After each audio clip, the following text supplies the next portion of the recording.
first off, I want to welcome everybody, and I want to thank you for taking time out of your schedule on a Saturday to come in and get informed so you can make an informed vote on the 16th. As always, all of my meetings, we start first with a prayer, and we happen to have a pastor here. Can you imagine, in a church? Glenn, come on up. I want to have you do the prayer. Glenn is a good friend, my pastor, and a co-coordinator with OK2A with me. And so we'll have a prayer first, and then we'll stand and do the pledge, and then we'll get to the program. It's all yours. Would you bow, please? Our Heavenly Father, we come to you thanking you for this beautiful day that we have and all the blessings that you shower upon us. And Father, we're praying especially at this time you watch over our country, that our leaders lead us in your paths, that they will be inspired and take refuge in your word. Yeah. And may we support them in that. May we encourage them to do that. And we pray for your blessings upon our elections and the people who will lead us. Pray that in your Son's name. Amen. Amen. Thank you, Glenn. Don Spencer, could I get you to lead us in the pledge? Where's the flag? Where's the flag, Don? I didn't bring a flag in. Oh, okay. We can still do it. We can pretend. Hold your...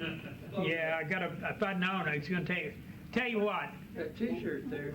Yeah, hey, Nathan, come on up. To the republic for which it stands, one nation, under God, indivisible, with liberty and justice for all.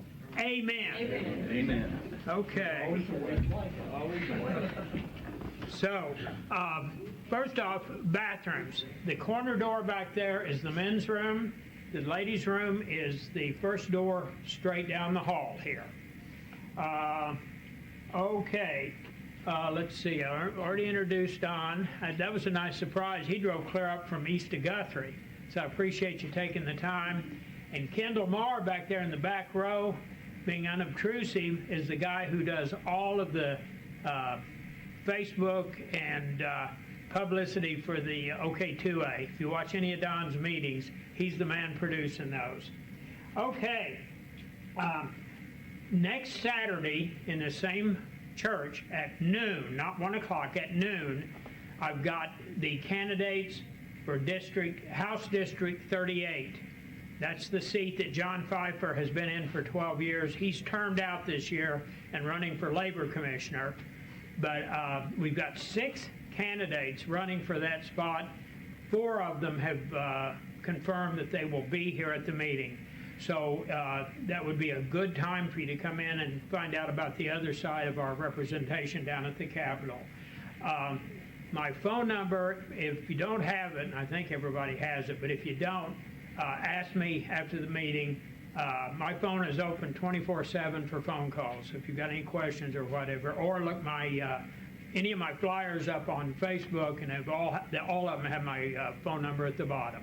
And I encourage everyone to call. There's 2 kinds of people in the world, those who control their phone and those controlled by their phone. I'm the first group. If I can't or don't want to answer, you'll get my voicemail. But you will never bother me calling no matter what time of day it is. Okay. Now, this meeting is being videoed, obviously. And this is Claude Williams, and he videos every meeting in Kay County. County commissioners, everything. And he's got a website. There's yellow strips back there with his website address. All of the films of all of these meetings in Kay County are available on his website. And he also videos my Tuesday night meetings for OK2A down at Mary's. So if you want to stay involved, this is the best informed person in Kay County on politics, hands down. I'm chairman of the election board. He even comes down there and watches. So he doesn't video that because there's not much to see. But anyway, I appreciate him coming, and I appreciate all the work that he does to keep us informed. Next week from Tuesday on June 9, 6 p.m. at Mary's is my OK2A meeting, and I have T.W. Shannon. Does everybody in here know who T.W. Shannon is? Okay, he had a TV show on Newsmax, he's been on Fox a bunch of times, and he's announced running for lieutenant governor. And he will be at the meeting 6 p.m. Mary's Grill a week from this Tuesday. That's June 9th. Okay, we will have, I'm going to give each candidate, this is Bill Coleman, our incumbent senator, and Jaden Terrazas, the challenger. This has been a very interesting campaign. I think both of them would probably agree with that. And I'm going to give each of them about 10 minutes. That'll be enough, won't it? Yeah. At the start of the meeting to introduce themselves, talk about their record, their policies, and whatever they want to talk about. Then we're going to live Q&A. My meetings are different than a lot of these. I do not have questions written on cards, so I can throw out the ones I don't want them to have to address. It will be a live call on you. Raise your hand. I will call on everybody in the order they raise their hand as best I'm able to. If I slip a joint there, forgive me, because I've got a lot going on. But one thing that I ask and insist on, when I call on you to ask a question, please ask your question. We don't need to know why you're asking the question or what you saw on CNN the other night. At the end of the meeting, if we have some time and somebody wants to get up and make a statement or a little speech, I'll be glad to let them have some time. But one of the things I'm most proud of at my meetings, everybody that has a question gets the time and the opportunity to ask it. And you can't do that if you let the first couple of people asking questions make a 10-minute speech before they get to their question. So if you will please go along with that, I would appreciate it. And okay. Oh, and when you're asking your questions, I absolutely insist that everything be handled politely and professionally. Politics can be a very emotional event, and that's fine. I get emotional about it, but in a scenario, John's laughing. At a scenario like this, I insist on professionalism and polite. It's just, these are both my guests here, and I insist that my guests be treated as guests, okay? Has anybody got any questions for me before we get to the meat of it? See, I'm so good. I never get any questions. I explain it all up front. Isn't that amazing? Do y'all realize how lucky you are? And those of you that know me already know I'm full of it. So, yeah, amen, he said. I've succeeded in taking all of my personality flaws and reveling in them rather than trying to hide them as most people do. Okay, since he's incumbent, I'm gonna give Bill the first slot to address the crowd. The microphone set up so that it'll pick up from where they're sitting or from. Can you all hear me okay as it is? If you need to angle it or whatever, if you want to Okay. stand up, fine. If you want to sit down, I can that's use my fine. radio voice, Terry. Okay, yeah. You should have a good radio voice. Thank you, sir. All right, Appreciate very that. good. Terry, thank you for putting this on. People, thank you all for coming out and being engaged. Me and Jaden were at Newkirk Thursday night. The engagement was not good. I just think it's real important you guys come out here and hear what we have to say and ask questions of us as well. I'd like to thank Jaden once again for putting his name on the ballot. I know that's not a very easy thing to do. It's been difficult for me the 3 times that I've done it, but I'm glad I did it and I'm glad I'm doing it again. Give you a little bit of a personal background on me. I'm married to my wife, Helen, of 27 years, with most of those years being happily married. There might have been 1 or 2 if you add them all up where it wasn't. We have 3 kids. All 3 kids graduated Ponca City High School. All 3 kids graduated Oklahoma State University. Go Pokes. I have 1 granddaughter that is the light of my life. From a business background, I'm a broadcaster by trade. This last May 1st marked my 50th anniversary of turning on a microphone and talking on the radio. I did not remember that until about May 4th, though, so we didn't have a big party. I moved to Ponca City in 1979 after I graduated high school in Pawhuska. My late father put on a radio station there called KPNC. He sold it in 1982, and along with it, he sold me to the new owners. The new owners operated it, and then they operated it into bankruptcy. And in 1990, I was in Texas, and a gentleman called me and says, would you like to come back and repair this radio station? So I came back, repaired the radio station. From that day, we owned 1 radio station. To today, we own 8 radio stations. As far as my political background goes, 1980, I was 19 years old.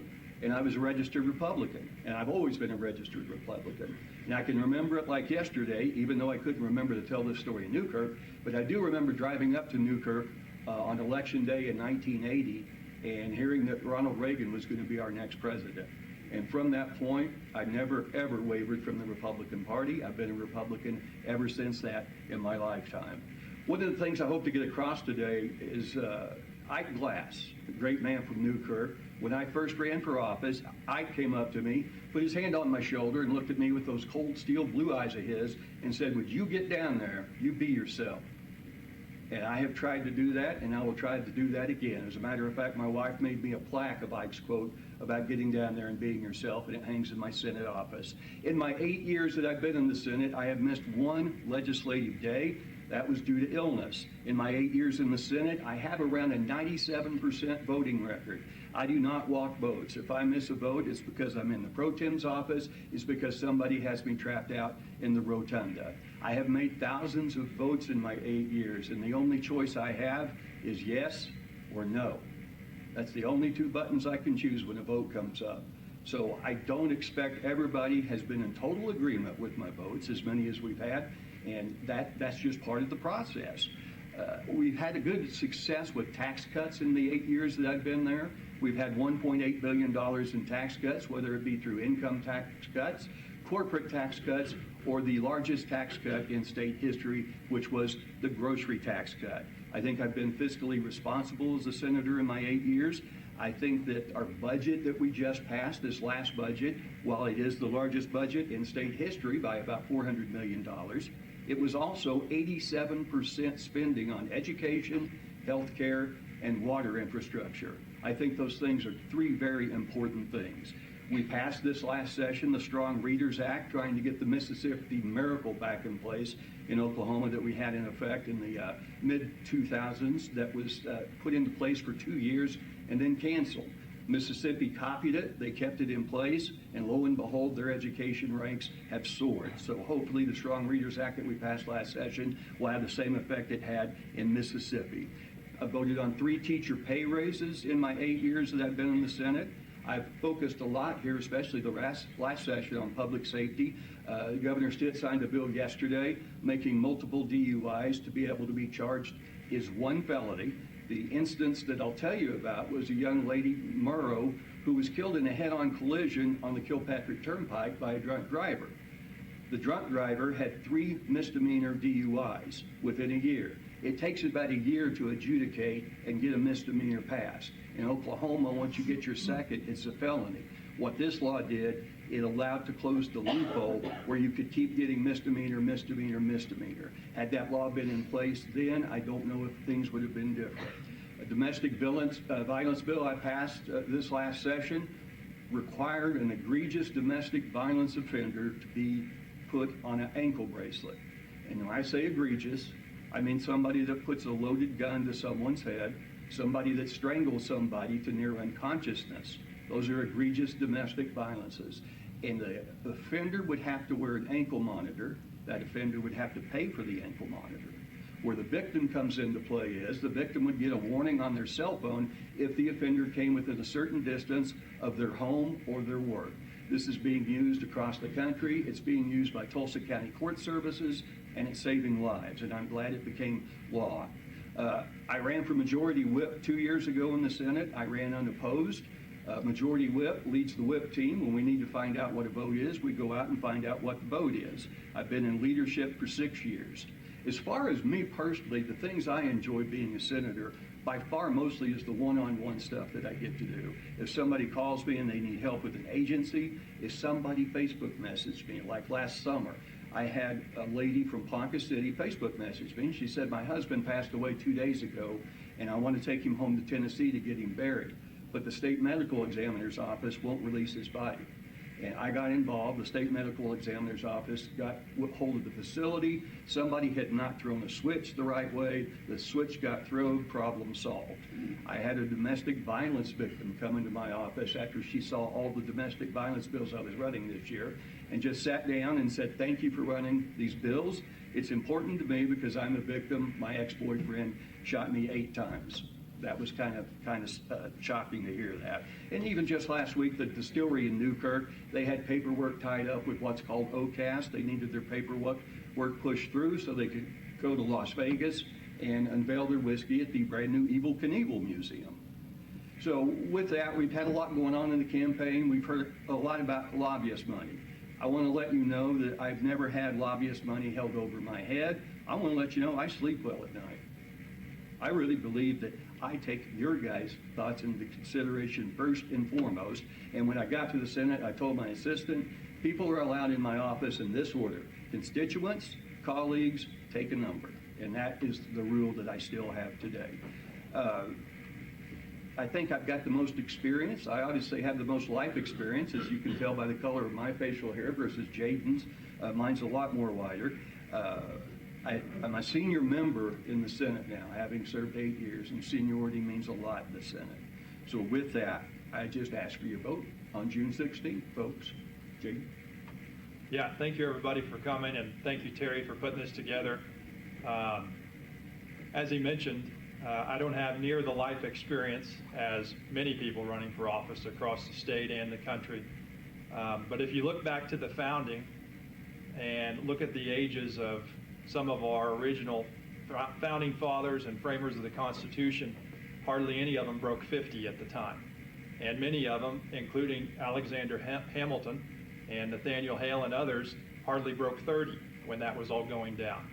And so I find myself here as a 27-year-old, born and raised in Ponca City, went to Oklahoma State University where I studied agricultural business and pre-law, was president of the FFA in high school, was president of my agricultural fraternity at OSU for 2 terms. Wouldn't recommend anyone doing that for 2 terms, by the way. And then after that, I graduated college a year early, thinking I was a real sharp guy and ahead of the game. And in doing so, that landed me graduating during COVID, which looking back wasn't the best calculation after all, but we took the cards we were dealt and we played them, and what ended up happening is hardly anyone was hiring except for this place called Amazon, who at the time was not exactly a household name like it is now. And so I said, you know what, I'm not going to go to law school after all. I don't know what this COVID thing is going to turn into. Here's a job offer with good money, I'm going to take it. And so I went on with Amazon, opened up the warehouse over there in Owasso, and my first job straight out of college, a month being 21 years old, I was managing 60 warehouse employees, had an assistant, and many of my employees at the time had just hired in because, like I said, it was a brand new building, and many of them were working there packing boxes for Amazon because the government's response to COVID had closed their small businesses, got them laid off from their other jobs they'd had for years, and so now they are working in a warehouse packing a box, and their boss is a 21-year-old college kid.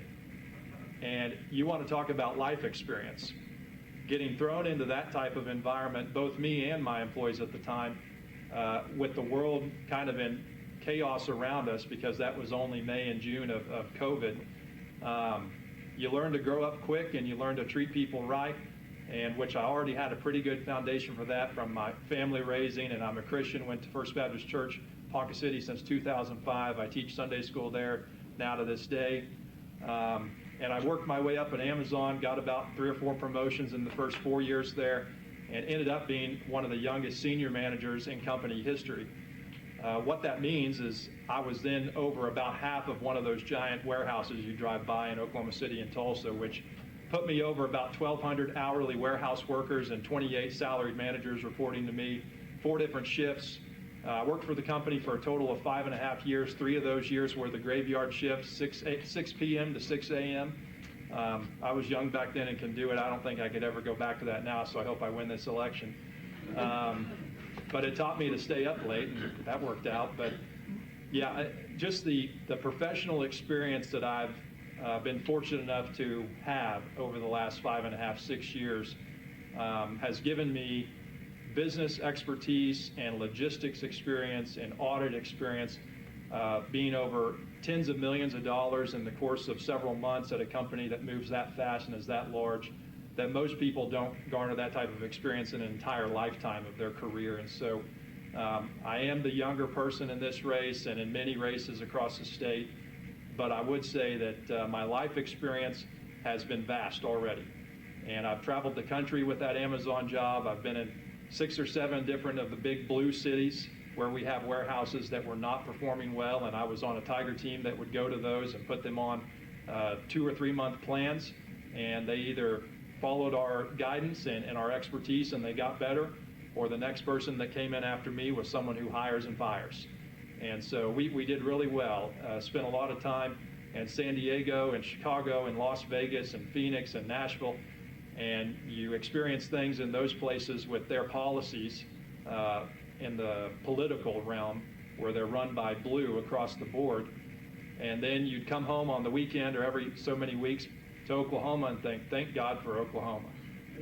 And so I have a vast wealth of experience that's been a little bit of a topic in the campaign as of late with surveys and polls and Facebook chatter, what have you. And I was making good money. I was in the top 1% of my income from the time I was 22 on. And so when I decided to run for this position, it wasn't for wealth, it wasn't for power. It was solely because in the different work experiences and life experience I'd had before working, I knew that our country was not going down the path that our founders and our framers and many of our ancestors had desired for it to. And I thought, well, as a 20-some-year-old guy, what am I going to do about that? You know, I don't have millions of dollars. I don't have giant name recognition or anything like that. But I am a Christian, and I know that if we do what's right, everything else doesn't matter.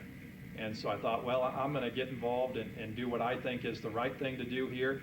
And so I knew that to run this race well, I would need to resign my position from that very high-paying job as a senior manager at the largest company in the world. And so I did.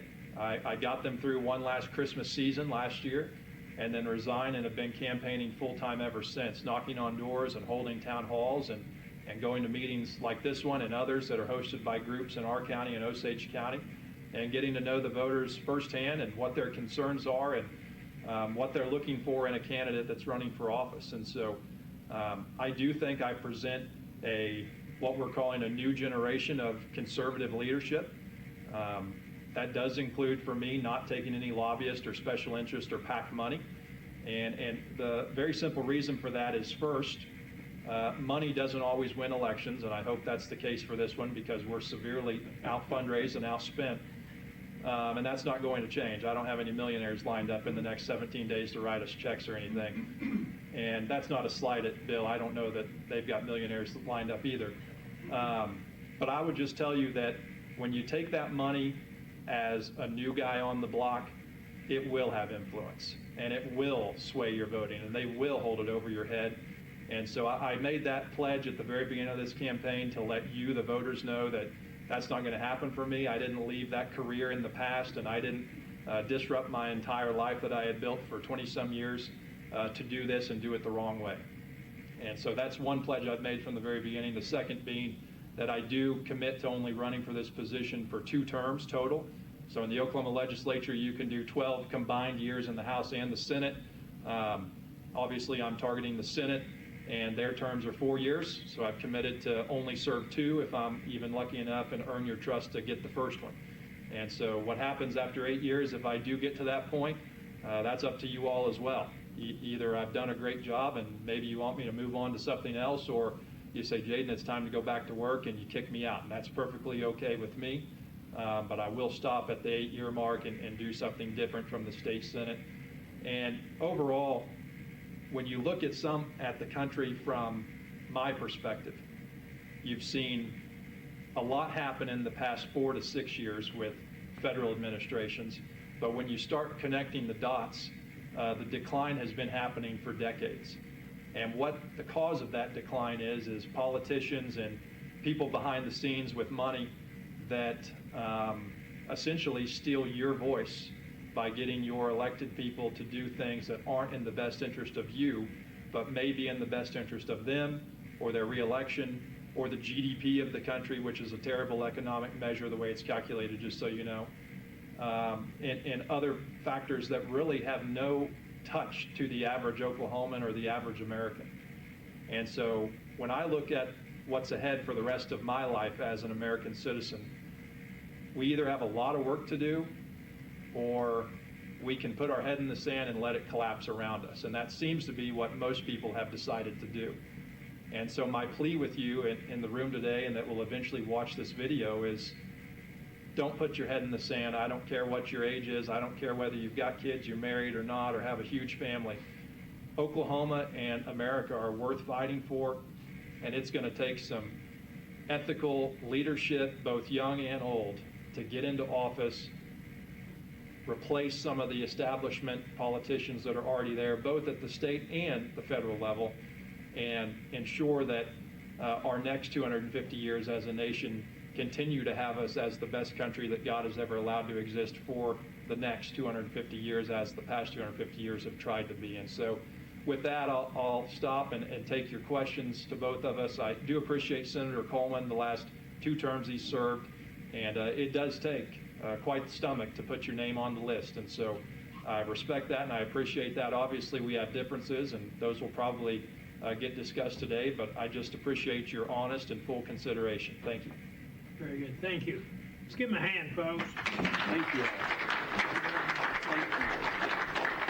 So we'll get to questions. One other thing I want to point out to everybody, there is no Democrat running for this No, position. that's not There true. is. Oh, there isn't? There is. There's nobody on the ballot? Well, it'll be in the November. primary ballot. Okay. Shay When did that- Moore, she has a beauty school in Skiatook, Oh, and I've already named her Hanoi Jane. okay, that says it all. Okay. Beauty might left. be a relative. Thanks for informing me. I thought I was going to announce that this is the election, but this is just the primary election. Well, it is Oklahoma, so this is the election. This is the Yeah. When I was a kid in Oklahoma, the only primary that counted was the Democratic primary. And that has flipped. Thank you, Lord. Okay, hands raised for questions. Bill, number 1. Thank you. If you can, stand and speak up so everyone can hear. Mr. Coleman, Yes, sir. as I have heard so often, why shouldn't we just throw all the bums out right now? Which bums? Mr. Coleman, please answer. Well, I don't know which bums you're referring to, sir. There are several. Should I clarify? Please do, please. yeah. Without a speech. I have heard so many people say, we need to just vote all of them out of office and start over Okay. again. And those Okay. What would be wrong with that? Nothing, in my opinion. If that's what the people vote for, then that's what the people vote for. They throw them all out. I can't object to you, sir, as long as if that's the results of the election, I have no objection with that. Thank you. You're welcome. Diane, right? Diane. My question is an insurance question. Mhm. The insurance companies pay for prescribed medication. If a healthcare professional says that this patient would benefit by eating real food versus processed food, or taking minerals and vitamins, the insurance company should pay for that because those things, real food and prescribed over-the-counter medicines, are expensive. I was told by a USDA employee that Oklahoma has passed the legislation that the insurance companies need to pay for that. I don't know if that's true or not. Maybe you can elaborate if it is or not, or if it's on the table for legislation to be talked about and voted on. So my question would be, would you support that? Definitely, I would support that. Whether or not it's been passed or not, I don't know off the top of my head, but if I'll give you my card at the end of this, and also I have some stuff in the back that's got my cell phone number on it. I would encourage you to follow up with me on that.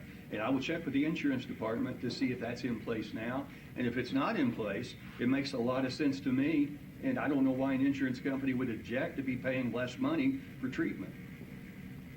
Do you have a position, Jody? Yeah, on that topic, number one, I think that anything we can do to get money paid into that system directly to the people paying the insurance in the first place is better than using the insurance company as the middleman.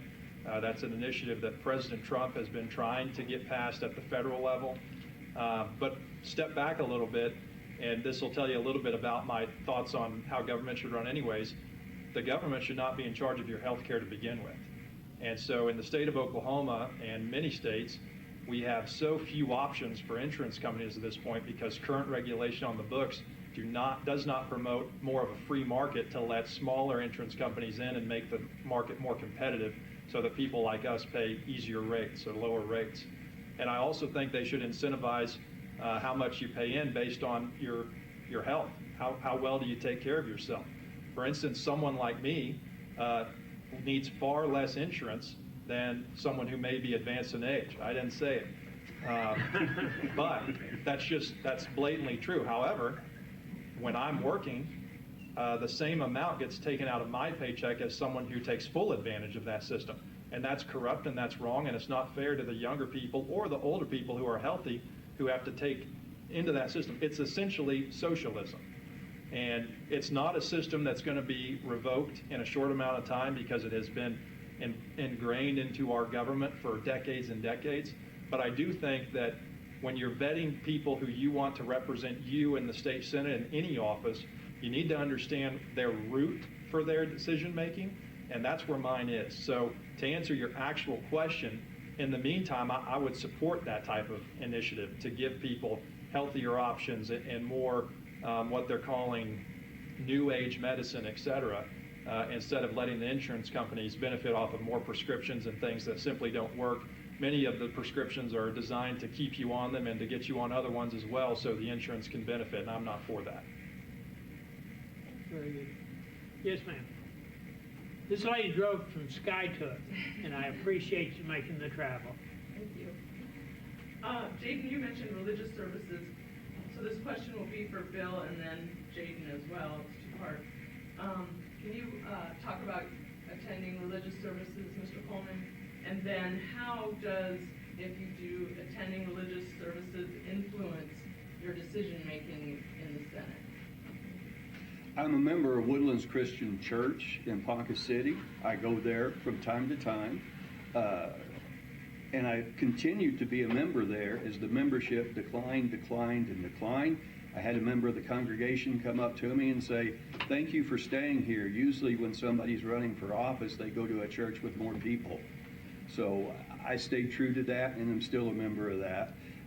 We pray every day when we start the session, so that has a great impact on me. So it's every day we have a prayer before we start session. We used to have a sermon on Thursday. We'd have a guest minister that would do the prayer every day, and we used to have a sermon on Thursday that was always very enjoyable to me, but that got ruined one day when Senator Young's guest minister just went off, and we had to quit having guest ministers in there. Yeah, thanks for the question. As I mentioned, I've been a member of First Baptist Church since 2005 there in Ponca City. Before that, was a member of Sunset Baptist Church where I got baptized.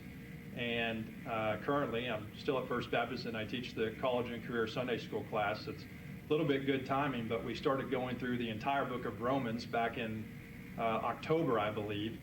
And last week, we taught over Romans 13, which is where the Apostle Paul talks the most about government than he does anywhere else in the entire New Testament. And so that was a good, timely message, especially when your teacher is a candidate. So that was a neat experience. And I would just say that as far as it impacts my decision making, I'm a Christian before anything else. I'm a Christian before I'm an Oklahoman. I'm a Christian before I'm an American. I'm a Christian before I'm a son and a brother and a future husband. Christianity comes first. And so in Oklahoma, the vast majority of voters claim that they are in that brotherhood and sisterhood with me as a Christian. I hope that's true because that is our guiding light. It's one of the things that our country was founded on and will continue to make our country the best that there's ever been. And so when you're looking at how I make my decisions, that's my first filter. Then obviously the Constitution of the state and the Constitution of the country are the second wave of filters. Then after that, it kind of depends on the principle of the legislation or the policy at hand. So thank you for the question. Terry, I'll just warn you, you're right on camera right there at that cell phone. Oh. If you didn't want a close-up, there it is. Actually, I wanted to be on camera, but now that you That's put it great. out, I've got to appear humble and move. I'm kidding. Mr. Volkers, you're up. My question is mainly for Senator Coleman. I was wondering if you could give us, just talk about some of the bills that you personally have authored that specifically fight for conservative values here in Oklahoma? Thank you very much. Some of them, though, I've authored, some of them I've voted for. And that depends on your definition of conservative values as well. I think I've been a conservative voter over the years. Specifically, nothing comes to the top of my mind, unfortunately, as I voted on, as I said earlier, thousands and thousands of bills. I don't think I voted against anything conservative in my 8 years in the Senate. Go ahead, yeah, you follow up, sure, go ahead. Clarify. Thank you. No, specifically, what bills have you authored? That was my intent. What bills have you authored that specifically fight for conservative values? That would depend on your definition of conservative values, and I think that would I vary. think for your definition of conservative values, and if you could kind of talk about it, so we have an idea. Here are the bills, some bills that you've authored that you believe fight for conservative values.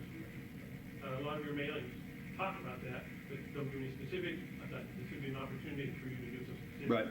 The problem I have, Mr. Volkers, is out of the thousands of bills I voted on and the hundreds of bills I've authored, my memory's not what it used to be. And it's hard for me to say at the top of my mind, this is the one conservative bill that I was most proud of. Thank you. You're welcome. Yeah, you're up. I was watching a clip from a previous forum, and Senator Coleman, you were talking about the Freedom Caucus, Mhm. how you're not exactly a fan. And you said something along the lines of this election is about if the Freedom Caucus takes control in the Senate. And my question for both of you is what does that mean if that happens? Well, one of the reasons I'm not a fan of the Freedom Caucus, I'm a fan of their policy, but I'm not a fan of their rhetoric. And the main rhetoric that happened was on Sine Die Day a year ago. We had a bill up in which we were going to be removing the director of the mental health department. That mental health department had lost $40 million. The governor was not doing anything about it. Fortunately, it was a governor appointment, but in 3/4 of the legislature votes to remove that person, it can happen. So we had that vote, and we had the chairman of the Freedom Caucus stand up and ask the author, Senator Racino, if he knew of any senators who had spouses employed at the Oklahoma Mental Health Department. And he replied, yes, my wife. And it was at that point that a code was broken, a very important code. And that code was don't bring family into that pile of manure. I ran. You can scatter me all over the chamber all you want to, but don't bring my wife into it. She didn't ask for that.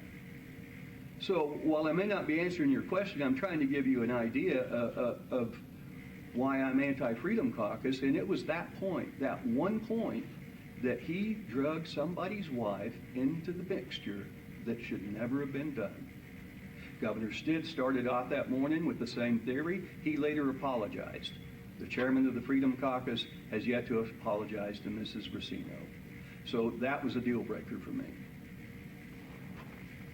Yeah, I would just say I don't know all of the inner allegiances in the current state Senate, especially on the Republican side, but I'm pretty sure that out of the 39 or 40 Republican senators, there's less than 10 that are in the Freedom Caucus. And so the statement that this election is about whether the Freedom Caucus is in control of the Senate or not, I don't know how that dot is being connected because they are still in a minority even if they pick up 1 or 2 or 3 senators. And so I'm not sure what that statement means in its full. What I will tell you is I haven't committed to joining the Freedom Caucus. I've been asked by several people along the campaign trail what I think of them. And I think a lot of what they stand for is in its name and is something that I also support. I would also say in the Freedom Caucus and the greater Republican caucus and in Oklahoma City in general, rhetoric is where people start to get lost because they look at some of the things they say, not just the Freedom Caucus, but the other Republicans in the Senate as well, and it just turns Oklahomans off because it's so out of left field or so crazy or so liberal on one hand that they just cannot believe that's what's going on in our Oklahoma State Senate. And so I think that a lot of what the Freedom Caucus tries to champion is a lot of what everyday Oklahomans align with in their political ideology. And I would say if you read my opponent's mail, where he's sitting next to Donald Trump on the mailing, and a lot of the bullet points, they align with the Freedom Caucus's ideas as well. And so I don't know how to make the statement that they're going to be in the majority. I can't faithfully say that with what I do know about who's in their membership compared to the overarching membership of Republicans. But I would tell you that I'm running to be a conservative through and through. And you heard me how I make my decisions. It's Christian first, citizen of the United States and Oklahoma second, and after that it's about is this conservative policy or not. And I think that you have 8 years of record to hold my opponent accountable for. Unfortunately for me, all you have to hold me accountable for is what you ask and what you can read from what I put out. And so that's why I like to do these, because it gives people a chance to ask me things they might not otherwise know. Can I follow up, Terry? Sure, of course. One of the ways they would get control, right now, if you see a vote 28 to 20, that's the Freedom Caucus and the Democrats voting together. So if the Freedom Caucus gains 3 more seats, they can get together with the Democrats and vote and be in control. That's what I meant about being in control. And they have repeatedly, more than I have, voted with the Democrats. Yes, ma'am, you're up. I have worked at DHS for 13 years in different capacities, and I've seen a lot. So what are your guys' thoughts on the Department of Human Services, where we currently stand, and where we should be headed? You want to go first, Jay? I think Yeah, I've first on all of I can them. take that first. I don't know the inner workings of it. I don't know what policies need to be changed or put in place or strengthened or taken away completely. But I do know that that's the same department that lost $100 million a while back. And they went back to the legislature and said, hey, we need $100 million. And there was not a vast audit completed. There was not heads chopped to say, you lost this money, you're gone. They just gave them the money and trucked along. And that's one of the reasons that we just passed the largest budget in state history of $12.8 billion without a single budget cut at the state level. And it's only grown in the last 8 years. And so when you look at just the overarching method of how budgets and departments are run from the Capitol building, it's not healthy for you as a citizen, and it's probably not healthy for you as an employee of a state department. And so as you probably know, my sister worked for DHS for a while in a similar role, and I've heard the horror stories of what goes on in some of these houses and some of these apartments in our next doors that we would never even know.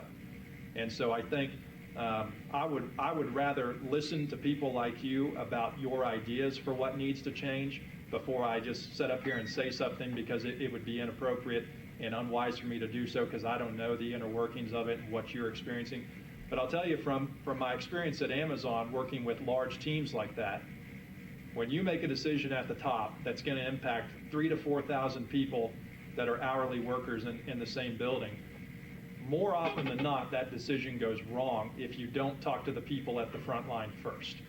And if you don't listen to their ideas first and give the working people a platform anytime there's a decision made, and at Amazon we actually do a really good job of that, or try to, you're going to end up with a poor result. So I can't answer it with specifics, but I'll tell you my approach to that type of problem would be, let's go out to the field and talk to the social workers, to the field workers, and see what they're going through. You know, ask them how many times they've been threatened with a gun, or ask them how many times they've stepped on a needle walking into a drug house, or whatever it may be, because I know that's what's happening.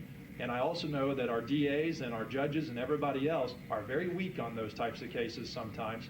And then we get just an ever-evolving cycle of again and again and again, and people want to know why Oklahoma ranks the way it does in some of our standings. And it's because of things like that, where you people know what's going on and what needs to change, and the people in Oklahoma City don't listen and don't ask, and so everything just keeps going the way it's going.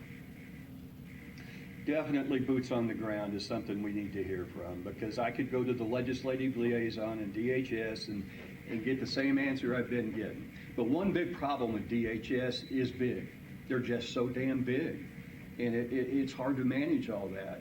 And when we put somebody in charge of DHS, it's not the legislature's choice, it's the governor's choice. The only thing the legislature can do is say yes or no to that person. And I think in my 8 years, I think we're on number 4. Does that sound right? The fourth person in charge of the entire agency. So one of the things that we've looked at in the Senate is to start trimming down the size of DHS, and we did that this session with a bill as we removed child services out of DHS and put that into the Oklahoma Juvenile Authority. We're merging those two together, and while that may be growing government, it's shrinking DHS, which I think is very, very important. DHS is just too big. It used to be even bigger. I think Department of Rehabilitation Services, I think there were several other agencies that were under DHS at one time, and I think there needs to be several less. But whenever you have a problem, please let me know, specifically because you're the person that makes the difference. It's not the executive director. You're the person that does the work. You're the person that goes out and sees those people, not the executive director. So let me know whenever you have a specific problem. Yeah, go ahead, sure. Okay.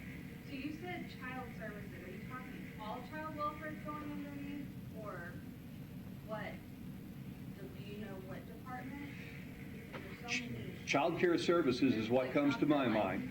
And I asked, does that include child care? And I was told no, but it's just child care services. I'm pretty sure the governor signed that bill. Whether or not it's law, I'm not sure, but I do know I voted yes for it, and I do know it did pass the Senate. I knew it was talked about, but in my personal opinion, which I'm not child welfare, but they need to be like their own in this instance. Child welfare trumps everybody in the future. And it gives everybody a bad name in the agency. Right. Child welfare, the bill was designed for them to be their own agency by combining OJA into child welfare. Next question. Yeah.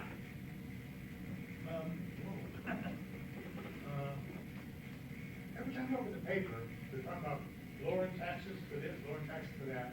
Lately, it's about lowering property taxes. Some of them are talking about eliminating property taxes.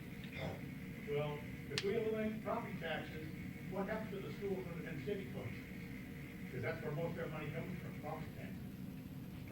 I mean, what are you doing to the schools that got to feed all the kids? Right. And not getting any more money from the state? Well, the idea is being floating around there about to eliminate property taxes, but you're exactly right. If we do that, we got to do something about funding our schools, our career techs, and our county government. County government is 70% funded by property taxes. I would not vote to eliminate property taxes until we had a backup plan so we could fund government, so we could fund schools. And a lot of people talk about the consumption tax as a way to do that. As part of the tax review committee that I was on, we looked at eliminating the income tax and replacing that with consumption tax. And when I say consumption tax, we're talking sales tax. But we're talking a bigger sales tax, and we're talking a sales tax on services. We went through a list of all the services in Oklahoma that are not taxed and what it would look like with them taxed. But I don't think we really want to go buy a casket and have to pay sales tax on that. I don't think we want to get a haircut and have to pay a sales tax on that. But switching to the consumption tax would be a good way to lower or eliminate property and or income taxes. However, in 23rd and Lincoln, that is what we call a very, very heavy lift, because you have all those entities that are going to all of a sudden start having to pay sales tax. But in the end, it's passed on to me and you anyway. So if we eliminate property taxes and then go to consumption tax, who's paying for the consumption tax? We are. But we're not paying property taxes, so I think it's a wash. It could be a wash. One way or another, you gotta pay taxes. Now, I don't want taxes any more than anybody else. We gotta pay the bills. Yeah. Go ahead, My approach to that is the state should be sending out a smaller bill. And that's not what's happened for a decade at this point. The state budget has grown and grown and grown. And whether you're looking at one number that's used to measure that budget or the other number that is used to measure that budget, they both continue to go up. And they can't even do marginal cuts across the board. And so when you ask, well, how can we lower taxes or how can we do this? The answer is you can't unless the government decides it's going to lower its costs first, because that's where the taxes go. And so when you hear the largest budget in state history, appropriated money is part of that, and there's another measure, but they both continue to grow. And so I think property taxes are an unjust tax. I think they're a corrupt tax. And when you're approaching government, too many people have this idea of what can the government do for me? What can the government do for me? That's not how government is designed. The role of the government is to maintain law and order, reward good behavior, and punish bad behavior, including capital punishment, which is biblical, by the way.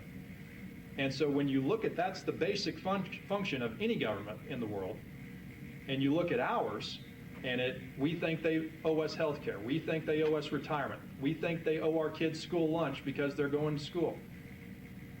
If you want that, then you can have that opinion, but you're going to pay for it. And that's why our budget is so big, and that's why it continues to grow, is because we continue to listen to a minority of citizens who say, well, I need the government for this, I need the government for this. The government is never the answer, unless it's one of the three main core functions of the government, like I mentioned. And so I think that we can get rid of the income tax at a much faster pace than the legislation that's already on the books. The legislation that's on the books now to phase out our income tax is one that says, let's grow, and when we reach certain levels of growth, then we'll cut tax. That's not how conservative capitalism works. You cut the government and then cut the tax, and boom, you get the growth from giving people their own money back instead of taking it from them in the first place. That's how capitalism works. Not by, let's see how these people can do with the sandbag already on their back, and if they get stronger, then we'll cut the sand. That's not how it works, and that's the current approach. And so I think we should go after the income tax as a first measure to start giving people their own hard-earned money back in the first place. And then we can look at property tax, because it does need to go eventually, but like he said, it does have to have a replacement of some sort. And I do believe that a consumption tax is more ethical and is more in line with conservative values than a production tax, which is essentially what property tax is. Property tax means that you don't own your land or your house. You lease it from the government for an ever-increasing rate every year. And that's not how the American dream was built, and that's not how it should continue to be governed as we go. And so you need to be electing people who understand that as a core principle of their ideology, and then will be vigorous and go after it once they're elected, instead of just saying, well, we're going to work on that and do it a little bit more. And I'm not saying that's what he said. I'm saying in general that's what politicians tend to do, like with the saying, well, we did pass a bill to cut the income tax. Yeah, over 20 or 30 years, who's that going to help? A lot of people in this room may not be here in 20 or 30 years. I may not be here in 20 or 30 years. You just don't know. Because when you look at the left wing, they move at space speed. They get crazy things done. I mean, you look, Biden was only president for 4 years, and he did enough damage. He imported third world countries in larger than pieces of the United States in 4 years. That's going to be something that if the Republican Party can't start electing real conservatives to govern, and to govern at the speed that the liberals do when they're in charge, we don't have many years left as a proper country. I've got a question here on property taxes. A lot of the objections that I hear for the 83-year-old widow, and she loses her home or her farm because she can't pay her taxes, couldn't something be done where we could make exceptions in those instances? I've owned property in other states. The property tax here is tiny compared to what most people have to pay around the country. I'm paying less a year than a family of mine in Arizona pays each month. Now, I'm not saying that that's a bad thing. I like lower taxes, but that's, I think, the biggest objection to it. I don't mind paying a tax on my property and, in effect, not really owning it, because it's supporting the county roads and schools and whatnot.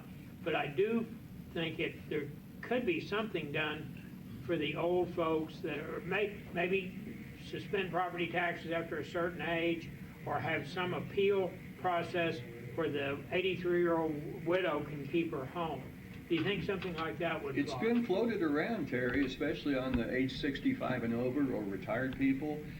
Also, it's been floated around if your house is paid for.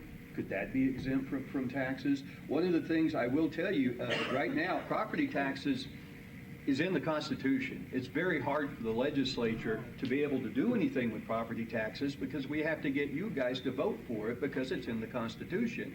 One of those votes coming up, I think, is in August, where we're going to slow the growth of property taxes. Currently on the books, I believe property taxes can grow as much as 3 to 5% every year. This coming August, I believe, you will be able to vote on lowering that growth down to 1 to 3%. But it's only you guys in the end that can do it.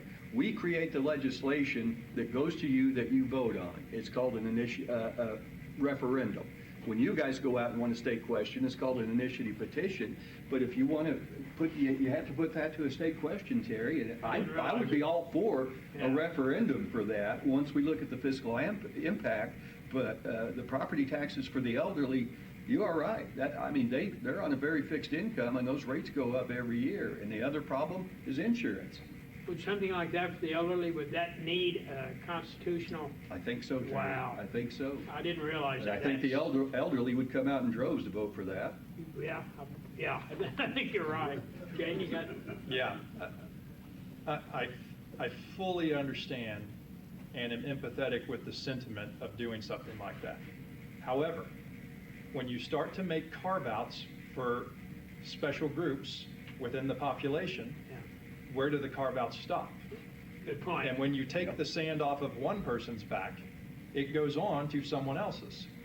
And so up here, I could very easily say, why do people in their 20s have to pay property taxes when the housing market is at the highest inflated level it's been in the history of our country and we can't even afford a starter home? We should get the property tax break instead of the people who've had 60 years to build wealth. I could say that just as easy. That's not my stance, but that's my approach to the question, is at what point do we decide that this is a special class and we need to give them a carve-out versus people who are just starting, or versus people who are in the middle with young families who already pay their fair share. And so I think the approach is never to give the carve-out.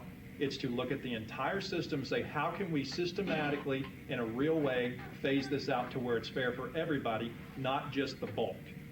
And so you have to be careful. And that's been floated a lot this year, so you have to be careful about that.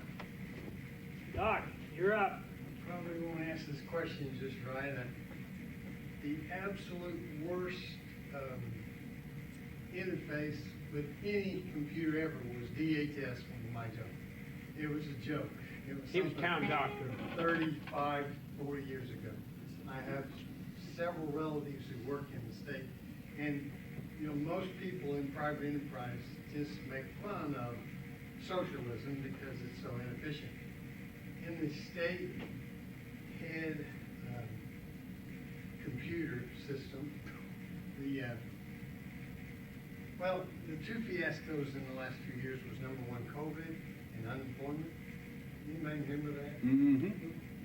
It was no one could get their unemployment. It was backlogged for months, and it wasn't. It was stress on the system because there was more people firing. Anyway, how can we fix? And the other one was Real ID. Anybody remember Real ID? There was all these people in the top working on it, and a talented young man came in. They worked on it 6 months, and then a talented young man came in and fixed it in 6 days. How can you work on the inefficiency of state government and DHS and all computers? And it's just, one more thing, asking the question. The people in charge of the agencies that did so poorly were appointed by the governor with no experience, no aptitude, and very little intelligence. They just didn't know what they were doing, and they didn't ever reward well done. See, the reason free enterprise works and socialism doesn't is because you reward excellence. Well, state government, executive branch doesn't reward excellence, never has, and can you change that? It's really impossible. That's your question. Can that be changed? I'd like to hear both of them. Just say the inefficiency of executive branch. Not talking about you guys, but executive branch. Yeah. We actually had a little bit of a related conversation at lunch before we came here. There is almost no job in the world safer than a government job. And what that leads to is more bureaucracy, less efficiency, and more complacency. And so when you think about that, look at our public school system. We've given it all this money, a 70% budget increase since 2018, but our ranking has only gotten worse. I promise you that the teachers that were there in 2018 didn't get worse over the last 8 years. The students probably did get worse because our society in total has not been exactly trending up. But in the overarching scheme of the government, you saw an initiative like this last year with DOGE at the federal level, where they brought in literally the best inventor that mankind has seen since the likes of Thomas Edison and Elon Musk. And they brought him into the government for the first time as an outside perspective. And what's the first thing they did? They started cutting and firing. Because when you introduce new technology, and this is the big scary thing with AI right now, is, oh, AI is going to get rid of all the jobs. No, it's not. It's going to make it more efficient. And over the history of mankind, every time there has been a technological advancement, the entire population has, in the grand scheme of things, benefited from that. And then it has freed up the people to work in other areas, in fields that we did not even know would exist. We would have never known that space would be a field of work until we built the first rocket. And so when you think about it, people get scared. They say, well, I'm going to lose my job. I worked for the government for 40 years. This is going to make me lose my job. That's not always the case. And we need to think more about not what are we doing to protect the government, but what is the government doing to protect us in a small government conservative sense. And so the more advanced technology we can bring in to automate some of these processes, the conversation we had at lunch was called to see about the state health insurance, and it had expired, but it was an error. And so someone's going to a doctor's appointment that day thinking they've got health insurance, and oh, no, they don't, because the state system screwed it up. It's like, oh, yes, you do. And it took like 30 minutes over the phone with a real person, once you finally got to a real person, to say, oh, yeah, that was our problem, let me fix that. And it was done like that. There's no reason why something like that cannot be a fully automated system. There's no reason. What that would cause, though, is probably at least a dozen or more jobs that leave that department because we no longer need humans to do it. You have to be careful anytime you're thinking about the size, scope, and function of the government. If your heartstrings start to pull, you're in flashing red light danger territory for someone who wants the government to be smaller. And so the more technology we can bring in to make it efficient, probably going to be the less government jobs there are. And I don't think there's anything wrong with that. Most of you probably don't know this, but at this point right now, the government workforce is the smallest it has been in 40 years. And that's because under President Trump, through firings, layoffs, and resignations and voluntary retirements, we've shed almost 500,000 federal employees in the last 16 months, or however long Trump has been president this time. Right on. How many of you have been impacted by that? Did your Social Security check not come because of that? No. Did your place of employment shut down because the feds were no longer babying them? No. No one even knows except for those 500,000 people that had to go find another job or finally retire. Improvement in efficiency and introduction of new technology is not always bad. Things will break, and there will be hiccups when we roll it out and as it continues to advance and get better, but that's part of any industrialization or improvement. And so I think people just need to get ready for that. When you go back to 1999, when the clock struck midnight on New Year's Eve, everyone thought it was going to go crazy. I was not even a year old at that point. I didn't get a school laptop till I was in 8th grade. Like, the world is going to change. And in a world where the government only tends to get bigger, I think anything we can introduce, even if it's AI, to make government smaller is a good thing. When I was first elected 8 years ago, I went and toured the DHS office in Ponca City. The then new director, can't even remember his name, there's been 4 or 5 since then. He came up and I went in there with him and we were touring the offices. And I went to this one and was looking at a green monochrome monitor and CD backslash. I was like, my God, that's DOS. That is 30, 40-year-old technology. And you can't operate today with that kind of technology. Fortunately, since I've been in the state Senate, we have less state full-time employees than we had when we started. A lot of that was attrition through COVID. But OMES has been pestering us the last couple of years to open up a call center I'm warming up more and more to it because it does use technology to help our citizens navigate their ways through government. As far as what you said about COVID and unemployment, yeah, we had it bad here.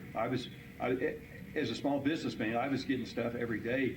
You know, Terry Thompson's filed for unemployment. Terry Thompson doesn't work here. Sorry, I was using you as an example, Terry. I'm a good bad example. But there was one guy in OESC that saved everybody. He was assigned to every legislative assistant in the Senate. And people would call us and say, I can't get my unemployment. I would call my assistant, Cindy. She would contact the guy at OESC, and we got a lot of stuff done. And it's not an Oklahoma problem. For whatever the reason, I decided to go to Las Vegas during COVID. I forgot that the Democrat governor had shut down all the bars. So it was a different trip to Vegas, but I'll never forget. I got in the cab, and the guy going, oh, the unemployment here in Nevada is terrible. It's wrought with fraud, and our technology is so outdated. So it's not a problem unique to Oklahoma, but definitely we need more technology. I would follow up to that. Go ahead.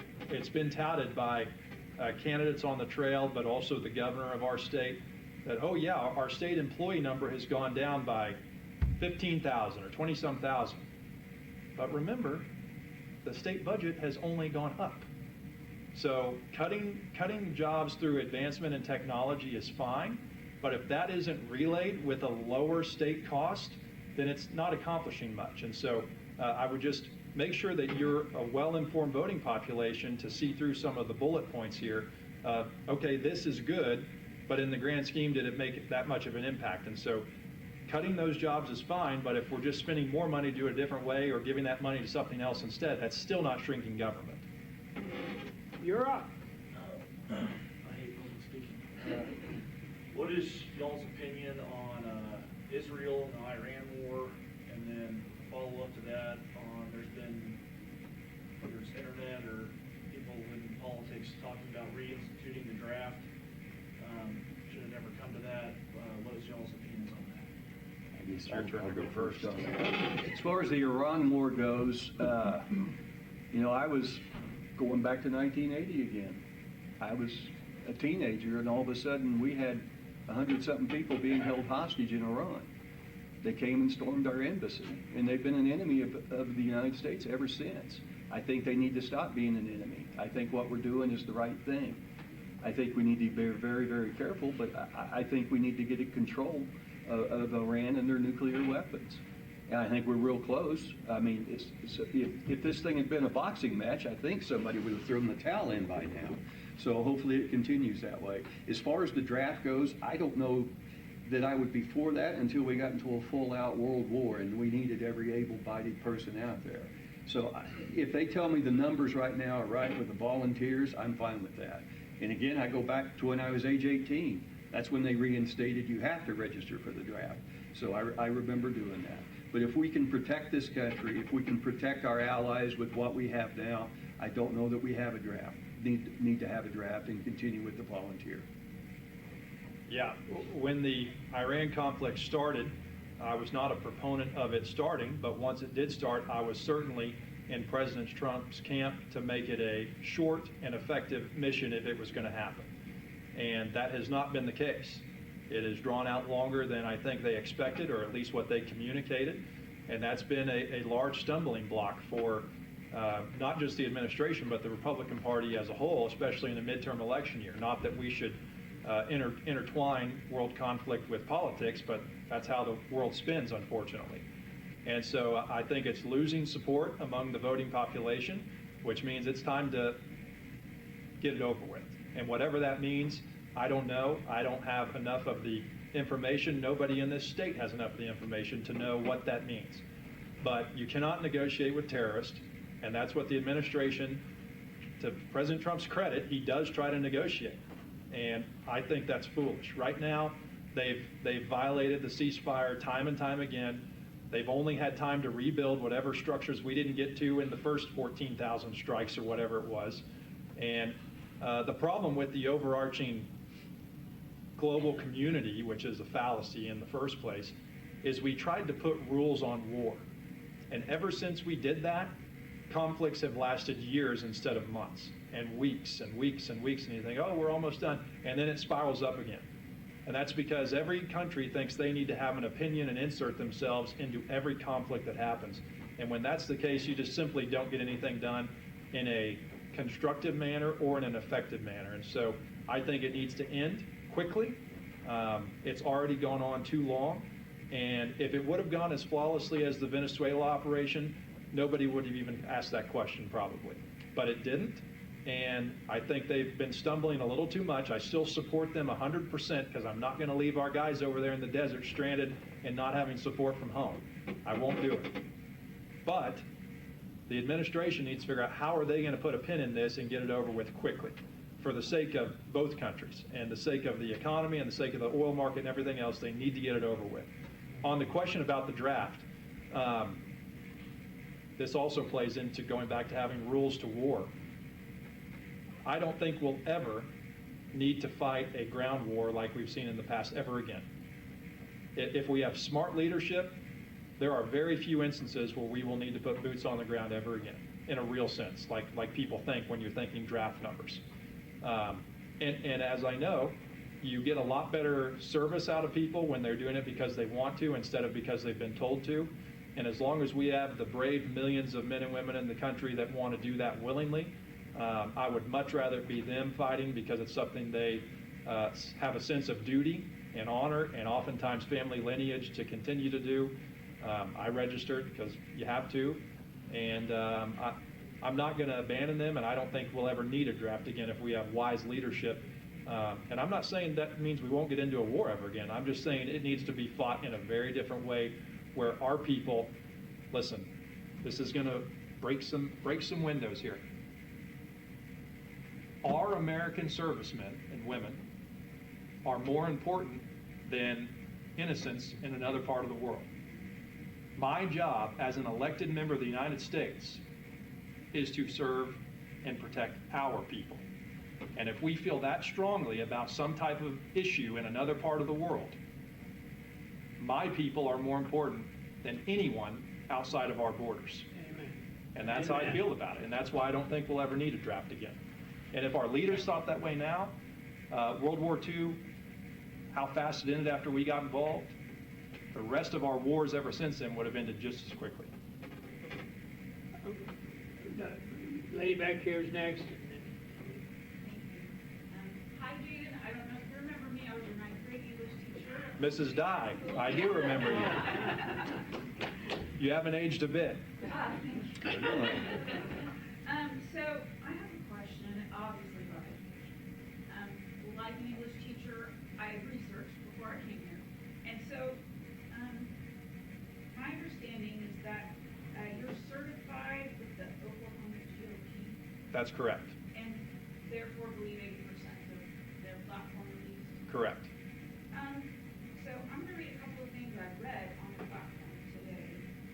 So do you favor, this is quoting from their website, do you favor elimination and complete defunding of the Federal Department of Education? I do in its current state. Okay. And you also oppose increasing funding to schools at the state level. Was that a question or a statement? Is that the case? Is that the case? Can you ask it again? Sure. So the Oklahoma GOP oppose any increased state funding for schools? I think right now my answer would be yes, and let me qualify that. Because we've seen a 75% growth in that budget since 2018, but have not seen the results, I don't think the money we've given is going into the places it needs to be. Now, that doesn't mean that I would slash teacher pay or zap the funding out of the classroom. What it means is we need to take a more business approach to government and say, we've given you all this money, and I don't mean you, I mean the budget in general. We've given all this money. What's going so wrong still that we're not seeing improvement? And so when I say I don't support raising the budget right now, it's because I don't trust that the money is going to be used in an effective way because the results over the last 8 years have not shown that it is. And so it's not never increase the budget again. It's review this before we just blindly throw more money at it to see where the money actually needs to go. So my follow-up question is, if we abolish the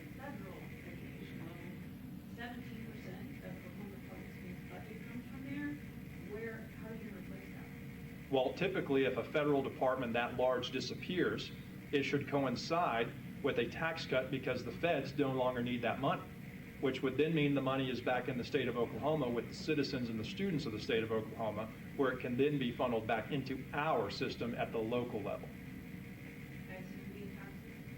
It could be via taxes, or it could be through consumption taxes like we talked about earlier, where you spend more because you've got more and that's appropriated to go to the schools. Thank you. I have an education question for you, Senator Coleman. So, in looking at your history in voting, my understanding is a teacher retirement bill was passed recently, like this month, I think, has to do with employment after retiring. Do you remember that bill, or were you supportive of it? Right. As I recall, the bill said you can retire as a teacher in the state of Oklahoma, and you sit out, I believe it's 6 months, and then you can come back in at full pay as being a teacher. That's the one I remember. I think that became law. Because I had colleagues who would retire them back as substitutes. Like when I went on maternity leave, they needed somebody full-time, and they were teachers in the classroom.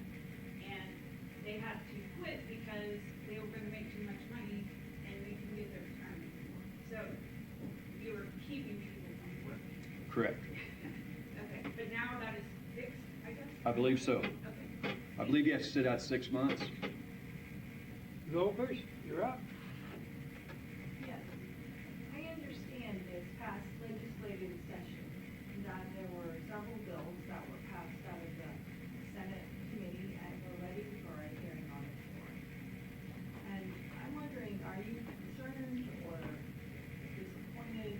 What are your thoughts on the fact that the Senate adjourned 2 weeks early and was missing in action for several days prior to that? I thank you for the question. Over the 8 sessions that I've been involved with, I've been disappointed at the end of every single one of them that some bills did not get heard, including my bills. And that happens every single session. As far as the Senate leaving for a few days, if you will look at the track record, the Senate was on their floor longer than the House this last session. We just did it differently. We didn't cram for a college test toward the end. We deliberately took our bills, took our time, vetted them well, and passed them through. And there was some times that we spent a couple of dinners there in the Senate. So to say we were MIA, we were, but we were also spent, if not more time, I think it was more time than the House did on the floor. As far as leaving early goes, when you set the budget, that is what we were constitutionally bound to do. We set the budget in April, and we still stuck around for a little bit more. But by leaving early, we did what everybody wants, and that have less government. Otherwise, we would have had more laws. We also left early and saved money. Yeah, I would just say that as a voting citizen of the state of Oklahoma, when you think about the function of the government, is your first thought, oh, I really hope they get a good budget done this year? And the answer for probably almost all of you is no. My thought is, what did they do about taxes? What did they do about the illegal immigrant invasion of our state? What did they do about education funding and improvement? What did they do about the property tax issues that we're seeing? What did they do about real issues that affect real Oklahomans? And instead, and this is speculation, this is not fact, although time will tell, instead, they left 2.5 weeks early so that incumbents could go home and campaign because they're more worried about control than they are about your interest as a citizen. And so that was 2 weeks where they are compensated in their salary to work that full time, and they didn't do it. And I think there's a lot of bills that are stuck in committee or even stuck on the table that haven't been taken up, some of them over a year, that had they stayed 2 weeks, those might have been heard and voted on. And so I don't know how, as a voting citizen, considering I am one, you can look at that ordeal that went on in the middle of this month and early this month and say that they're doing the duties they were sent up there to do.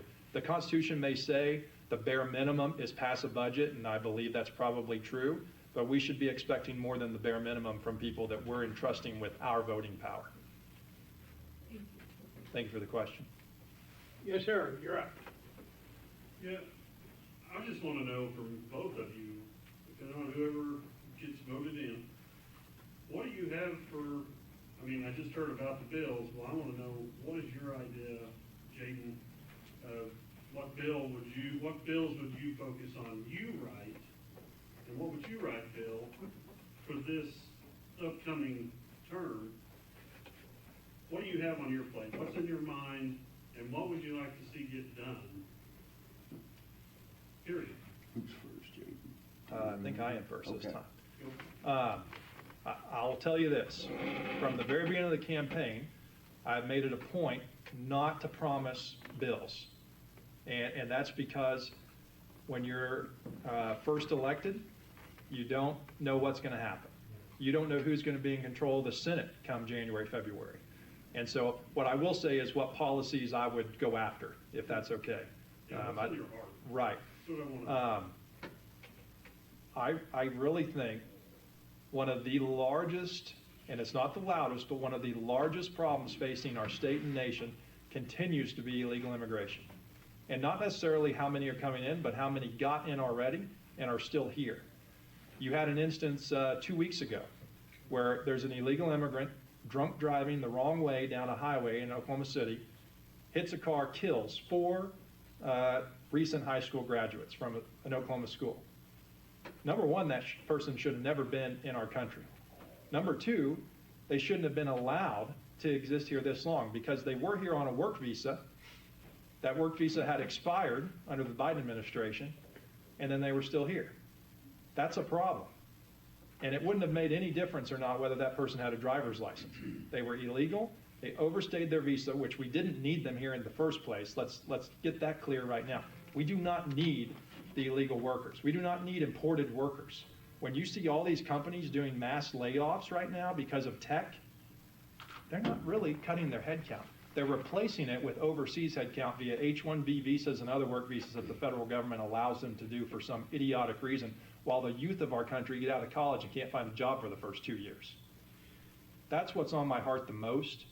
Second thing is, and let's be clear, and people don't understand this because they hear immigration and immediately shut off their ears because they don't want to talk about it. If you fix the mass abuse of the legal and illegal immigration, everything else gets better. Because the United States was designed to work in favor for Americans. And when you inject 50 to 100 million people who are not Americans into our system, it starts to get pillaged and abused and defrauded. And then that impacts us because we follow the rules, we play with the law, and we pay into it, but we very rarely take out of it as much as we pay in. And it's because the left wing has created all these systems and departments that support illegals, minorities from countries who should have never been here because they came here on a visa and then stayed. We have people from the Haiti earthquake still that were temporary protected status. Many of those people are rampant criminals, but they're still in our country, and when the current president tries to remove them, some crazy judge puts an injunction on it and says, you're not allowed to do that. So that's the number one issue on my heart, and I talk about it so passionately because I see not just my American dream being stolen from me, but my future generations to come. And when you think about demographic trends, illegals tend to, it's hard to track completely, but tend to have 2 to 3 times more children than Americans. And that's probably because the Americans have to work to support those families and the illegals do not. They pillage our government to pay for it. At that trend, with the current number of non-U.S. citizens in our country, in 5 to 10 years, you as an American will be a minority in America. That's a problem. That means the United States doesn't exist anymore as it's supposed to. And if you fix that, you fix almost everything else. You're still going to have a crazy national debt. You're still going to have welfare systems and social entitlements that should have never existed in the first place that we're going to have to address. But none of that matters if we don't own our country in 10 years. And so that's the number one thing. Obviously, if you've listened to some of my answers, you know there's other things that I'm passionate about as well. But if we don't start electing people who are really serious about fixing that instead of just paying it lip service, it's going to be too late. And the reason that's my number one thing is because there is an expiration date on the point where American population inside the United States is the minority versus the rest. There is an expiration date on that. And when that comes, it's going to be war to get it back, if we ever do. And I don't want to see that. And I don't want my future generations to see that. We have been, people alive now and Republicans and Democrats alike for the last 30 years have convinced us that we have to have this mass immigration or our economy is not going to work. Well, it worked just fine for the 200 years before that. It was the best economy in the history of the world before then. And so that's number one on my heart. And obviously I have to vote on every bill that comes across. And so that goes back to my baseline principles of how I make those decisions. But if I even have if the right people get in control of the state Senate, hopefully I'll have the privilege to run some bills related to that. But that's where I'm at first. If we don't get some people in there that are serious about fixing that, and you can do a lot at the state level, don't let people tell you you can't, the rest of this stuff doesn't matter in 10 years anyways. That's it. For me, it's personal, and it's domestic violence. I've seen it happen too many times. I've had it happen in my family, and that's why I became a champion of it this last session, and that's what I'll continue to do. It is a very egregious crime. It's a crime that's very rampant in Oklahoma. We're top 10 in domestic violence deaths. Why that is, I don't know. Do we need tougher penalties? Yes. I think some of the stuff that I passed this last session will certainly help, but that fight is not over yet. I'm just damn determined to help fix people that are getting beat up by their spouses. I just believe it should never happen, and I want us to be one of the strongest states in the country against domestic violence here in the state of Oklahoma. And also DUI is one of the most selfish crimes there is. How in today's world with Uber and Lyft can you go driving drunk and say, well, I shouldn't have done that? So that's another one I'm focusing on. So I've zeroed in on public safety here in the last year, and I think I will zero in on more public safety in the next 4 years. I've got a question. My friend Charlie Key has got a state question, 840. Are you familiar with it? It's to change how the legislator, I think the bottom line is that it guarantees that anybody in the House or the Senate can get 3 of their bills heard on the floor. It's going to change the internal structure of both the Senate and the House. And I'd like to get both your views on that particular question. Who's first? I think, Terry, we might have to change the Constitution to be there longer to do that. No. No, that makes we don't have to change the Constitution to say that law goes in, but I think it would take more time to be in session if we had that. So would the legislator, would they be minimum 3 bills, in your opinion? That, it's my understanding. Everyone gets 3? They would be guaranteed that 3 of their bills would get heard on the floor. I haven't read it.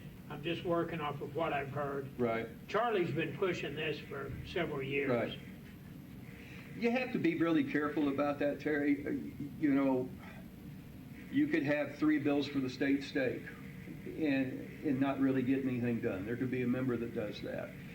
I know some members don't say they don't get their bills heard. I do know some members that do. And those members that come, as far as what goes through my committee and business insurance, members that come and talk to me tend to get their bills heard. Members that don't come talk to me tend to not get their bills heard. So it's a process that you have to go through. You have to work it. You really have to work it. And I think by saying, all right, you get 3 automatically, that you don't work it. You do not work it. You do not sell it. It's just like, here's my 3, here I go. Yeah, it'll get vetted in committee. Yeah, it'll get vetted on the floor. But I think that initial point, especially in the Senate with the structure, that the chairman says yes or no to bills being heard in committee, I think it kind of takes that structure away. I think it would take a longer time. Yeah, it's my understanding that's the structure they want to take away. Right. I've seen it floated around before. As a matter of fact, we had a chance to vote on it in caucus last year, I think it was last year. We voted on whether or not that would be the way that we would do it, and we voted it down in Republican caucus. I support it because I don't think that the over 2 million Republican voters in the state of Oklahoma want their elected people then channeled into the corral of power, answering to committee heads instead of their constituents. And that's how the current system works, is you get people installed in committee or in pro tem or speaker seats, and then you go from millions of people controlling the interests of the state of Oklahoma to a dozen or so, because they've been in those fabricated positions of power. And those positions were created so that there was structure and so that it flows properly, and so it's not just a circus down there, although it still is. But I think what most current legislators are missing about this initiative is it's sending a message to them that what they're doing now is not being received well by the people of the state. And so when you have several senators, both Democrat and Republican, who can't get a single bill heard in the 4 to 5 month session they're down there, that's not just a power issue at the state capitol. That is robbing hundreds of thousands of Oklahomans of their representation because one committee head doesn't like another person. And that's not how the system's intended to run. So here's my thing on it. I support it for 2 reasons. I support it, one, so that it passes and they have to do it, or I support it also so that it gets close to passing and wakes the people up in Oklahoma City to start doing their job better and actually get these people the bills. And the reason it takes so long for a bill to get to the floor is because it's not just the 48 senators and the 101 House members that are with these bills. It's all the special interest groups and the PACs and the lobbyists who clog up the halls and say, oh, well, I need to comment that, or I need to get and talk to them before it goes before the committee, or I need to do that before it gets to the floor. For instance, I had somebody call me who's not even in our district, and he says, Jaden, you don't know me, I don't know you, but there was a bill that I was working towards to go through committee, and it passed committee 8-0 or 9-0, whatever it was. Unanimous support out of the committee. And then our lobbyist had a meeting with the committee head and another lobbyist, and now the bill is struck title, which essentially means it's dead. And that bill never saw the light of day on the Senate floor, even though it passed unanimously out of committee back in March. The people on that committee didn't change their mind. The lobbyists got involved, and then the bill was dead. And that's another one of the reasons I'm refusing their money. Yes, sir. Back here. This is a question for both. Pertains to strictly the expense side of the ledger. Can you identify, is there any egregious spending that you would like to see cut? If you can't identify any, could you elaborate on how it could lower the deficit? Yeah. Number one, we don't have a deficit to start because we have a balanced budget amendment in the Constitution. And so we never spend more than we have. My argument is we take in too much when we could leave it with the people of the state of Oklahoma instead of growing the government. And so the budget is balanced. It continues to grow, but it is balanced. Couple of instances, and both of them happen to be related to education. Number one, we passed a law, I think it was when I was in high school, so between 2014 and 2017 sometime, that every single junior has to take the ACT, the college entrance exam, essentially. Well, I did some research a while back, and on average, only about 41% of high school students in Oklahoma go to college. So why are we frivolously spending this money to force 100% of the students to take this exam, even though only 41% of them end up going to college in the first place? And I would make the argument that of the 41% that do go to college, it's a much smaller number that have any business going to college in the first place. I've been to college. I know what it's like down there. Not everyone that's there should be there. And I'm not saying take the right from them being allowed to go. I'm saying don't waste the government's money on making it easier and easier and easier, so essentially all you have to do is sign up and you're in. So that's one instance where we're spending who knows how many hundreds of thousands of dollars or even maybe millions on this test that 60% of them don't even want to take, and then our scores are worse, which also makes our education ranking look worse, in case you didn't know, because ACT composite score is how part of that ranking formula. So when you hear Oklahoma is 50th in education, part of it's right there. We're testing 100% of people on their college readiness when really only 40% of them even go to college, which is asinine. It's a waste of money, and it makes us look bad on a national scale for no reason. We don't have idiots everywhere. Our kids are good. They're smart students. And so that's one thing. The other thing is just in the last 2 years, the budgets of just OSU and OU have gone up over $500 million total. I'm at OSU all the time. I don't see $250,000 anywhere. So where did all this money go? Why are we giving them $500 million in less than 24 months? And it's recurring funding. It's not one time done. That doesn't exist in government hardly. Once you give it to them, it's very hard to not give it to them again. And so it's things like that where you have to just think, $500 million is a lot of money. What did they need it for? And where did it go now? And why do they need it every year after this when college enrollment is dropping? And the demographic of young children in the country is dropping. So why do we need more money to these institutions that less and less people are voluntarily using? And from a demographics perspective, people won't even exist to use them at the same number we have had in the past. So those are two things that are pretty egregious right there. Both happen to be in education. And notice neither of those two things impact the classroom student. It might make it better for the one that doesn't have to take that 3-hour test that didn't want to in the first place. But neither of those things impact the classroom student. You never know what's going to hit you in that building as far as money goes. It was last session, we had passed the bill to increase the amount of rate we were paying for our prison in Lawton. And when I say pass the amount, it was the amount per prisoner per day that we were paying this private company in Lawton to manage this prison. We passed the bill that raised the money they were getting, and the governor vetoed it. We did not override the veto. The governor and this company then began negotiations on how to keep the prison funded and going. The governor and the head of this company then got into it, and it was not pretty. And the head of the company that owned the prison says, we're out of Oklahoma. If you want to buy the prison, go right ahead. It's $500,000. And I guess it appraised well. I didn't know there were people that could appraise prisons, but evidently we found one. But that's something that hit us. Our choice was, do we spend $500,000 to buy the prison, or do we let 2,000 prisoners out? We didn't really have much of a choice in that one. So we spent the $500,000. This session, the Oklahoma Healthcare Authority says, hey, these changes in Washington, we're going to need another $700 million. And they showed us how, and they showed us why, and we had to go find it. It was that, or we would lose the Medicaid expansion here in Oklahoma. And we were bound by the Constitution to do that. So you never know what you're going to get hit with down there. Luckily, both of those are one-offs. They're one and done. They're not recurring. And we can hopefully have a better year next year and not be hit with those things that we seem to get hit with all the time. As everyone already knows, I can't keep my mouth shut. I know where the money went at OSU, and the same place the money's going in the public education system is more administrators. And we got small school districts that are making high 6 figures for superintendents.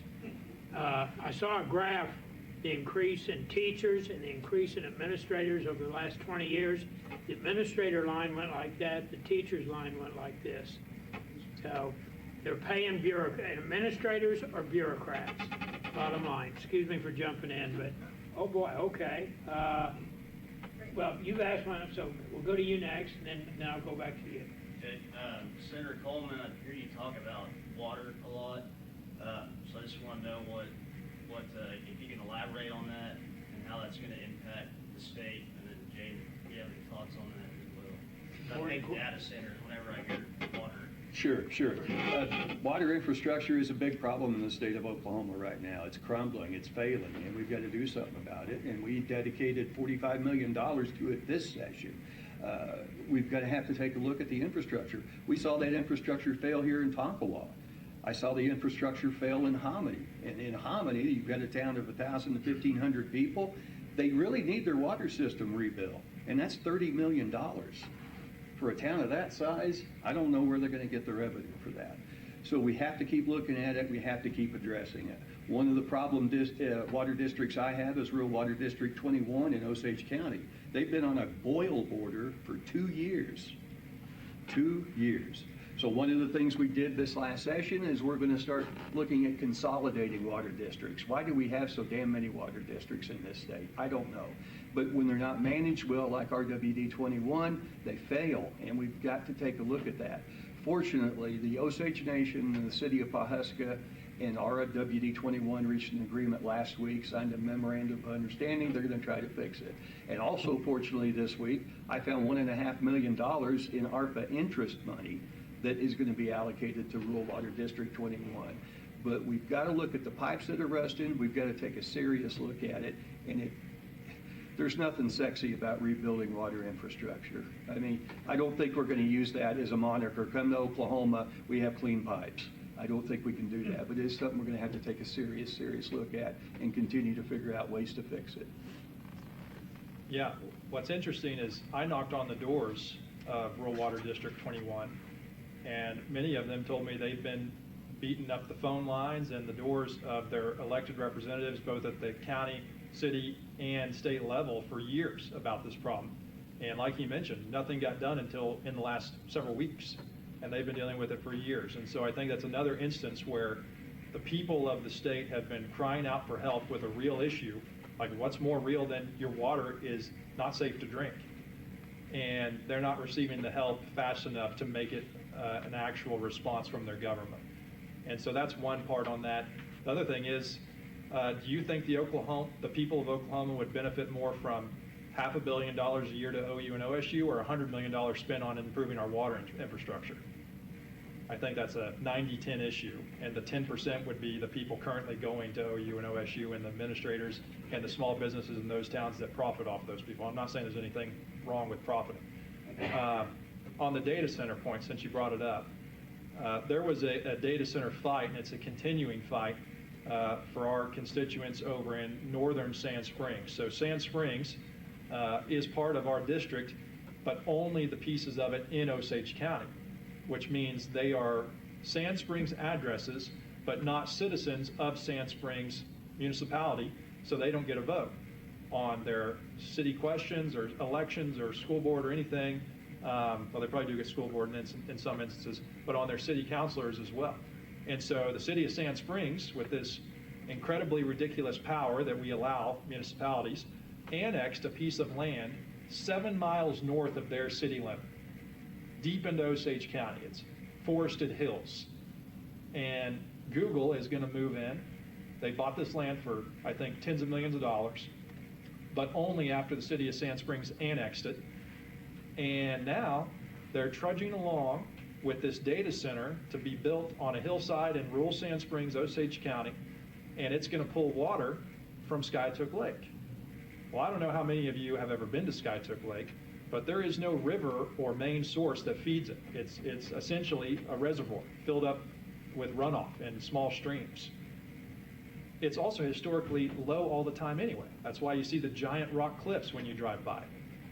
Well, now we have Google, who not only are they going to come in and start pumping water out of Skytook Lake to shoot it right out the other side of their data center, but the city of Sand Springs, because they claim this new piece of land 7 miles north of their city limit as theirs, cut a tax incentive deal with Google. So not only are they coming in and taking the water out of Skytook Lake, they're also going to do it without paying full property taxes because city of Sand Springs signed them a sweetheart deal. And I actually went over there and talked to these people and stood in front of the city council in defense of our constituents in rural Osage County and told the city council that they were being unethical and that this was a corrupt deal, and that if Oklahoma is attractive enough for Google to come here and build a data center, they need to pay their fair share in normal property taxes just like everybody else does, instead of getting a sweetheart deal from the Sand Springs government on a piece of land that's not even in Sand Springs. And so when you look at issues like that, two instances, both concerning water, one a data center, one a rural water department, I've been in the field and I've talked to these people. They didn't call me. I'm not in the office already to where I'm supposed to be helping them, but I went and I listened to them and I heard their stories and I sat on their front porches and I talked to them and I went and fought the Sand Springs City Council with them. And I think I'm going to earn their votes by doing those things. And it's not that I wanted their votes only, especially on the Sand Springs one, is it pissed me off so much that 6 or 7 guys sitting on their pedestal in Sand Springs can impact the countryside of rural Osage County where they have no jurisdiction. And they ran over the people out there who have lived there for generations on their ranches to put a data center that is going to suck the lake down, going to be noise and lights 24/7 for their livestock and their wildlife, and is no real tax benefit to Osage County. because Osage County was smart and said, we want nothing to do with you. This is a crooked deal. We want nothing to do with it. And so I know your original question was about water, but it's all entangled. And so I would just say there's so much wrong out there going on that you would otherwise not know. And that's been one of the rewarding things, but also a little bit disheartening thing of going out and meeting these people at their homes where they are and learning about their struggles and what they want from their next senator. Is you would never know they were going through that type of thing unless you went out and beat their door down to ask about it, and I did. Since nobody mentioned, you mentioned data centers. Elon Musk is going to fix the data centers. He's going to put them in space. SpaceX will launch them. They put them in space. They will have all the data processing they need up there, and they're not going to impinge on our water or energy level here. Elon Musk is our century's Leonardo da Vinci. He's going to fix it all. Jaden has already mentioned that he isn't taking money outside of his donor base, people, that is, I guess, not institutions. And I've received a couple of, well, actually a lot of flyers, push cards. And so I'm curious who AFC Victory Fund and Oklahoma Blueprint are, and what they want, what their goal is, and why they are giving you money or support. Those are independent expenditures, and you'd have to ask them that. I have no idea who those people are. They never contact me. I never contact them. That is dark money, and that's something that needs to be fixed. And are you doing anything to fix it? Yes, I want to run bills to be able to say who the donors are to those people. I would comment on, you have something else? Well, I did, you know, whether they're for me or against me, we need to know who they are and why they're saying what they say. I would say, on the same topic, obviously I made campaign finance a central point of my campaign from the start, is I only take money from individuals. And as Mr. Coleman has brought up previously, is not all those individuals live in District 10, but they all have real vested interests that align with the interest of the people of Oklahoma. And some of those groups you've mentioned, we're sending out polls this week already that we're asking questions that there was no way to answer it positively about me. And so whether he's directly associated with them or not, you can see the forces that have taken sides in this race. Is you have dark money groups that are spending tens of thousands of dollars to keep the current power structure of the state Senate in place against the interest and the will of the voters of the District 10. And when you look at how many of those have come, that's mailer number 18 in regards to my opponent's campaign. I don't know how much that cost, but I know how much my couple have cost, and that's getting pretty pricey to be a state senator making $48,000 a year. And I also think that as this race continues over the next 17 days, you're going to be bombarded with advertisements, mail, phone calls, text, Facebook ads against me and for my opponent. And I'm not saying he can control all that, because you can't always. But I will tell you, you should zoom out and say, these are the forces at play here. Who do I want to send into the Senate to have something to do with reining that in? We've got time for, I'm going to have two more questions. Thank you, Terry. My prostate's not as big as it used to be. We're coming up on 2 hours, so two more questions. In the back, you were next, and then Nathan, you'll be the last question. You know, back these data centers, it's not just water. They're going to drive up our utility costs. Right. Can we make them build their own power plants? We did pass a bill this last session that says if they're building a data center, none of the infrastructure costs can be passed on to the consumer. So that was an important bill that got passed that Representative Brad Bowles authored. So we don't want you guys paying for their infrastructure in any way whatsoever. If it was me, We have the infrastructure to handle that kind of stuff. no, and that's why the bill said if you have to build new infrastructure, the citizens do not pay for that new infrastructure. The company has to pay for it. But, you know, I haven't looked at a P&L sheet for a data center, but we got a lot of natural gas here in Oklahoma, and a lot of that natural gas is in the middle of nowhere.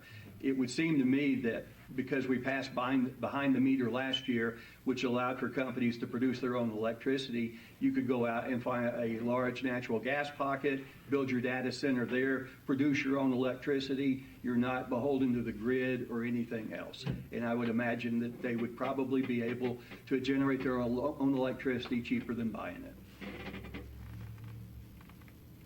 You have anything to add? I don't have anything to add. Okay. And Elon will deploy In space. solar panels, and they're 24 hours a day solar in space. It solves everything. Terry, the guy in the very back, you have a question? He hasn't asked one yet, though. Nathan? Nathan's next. Nathan had a question. He was next up. Did you have one? No. No, okay. Who are you guys each planning to support for Senate Pro Tem? And do either of you have aspirations of reaching that position? Thank you for the question.